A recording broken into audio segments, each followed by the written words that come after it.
షేక్ లాల్ అనే నేను 3వ వార్డు అమీన్పేట 3వ వార్డు గ్రామ సభ్యునిగా ఎన్నికైన నేను శాసనం ద్వారా ఏర్పాటు చేయబడిన భారత రాజ్యాంగానికి నిజమైన విధేయత కలిగి ఉంటానని, భారతదేశ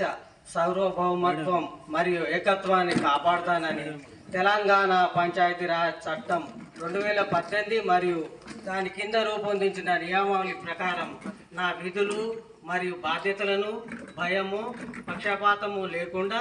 నిష్ఠతతో మరియు నిజాయితీతో నిర్వహిస్తానని ప్రమాణం స్వీకరిస్తున్నాను.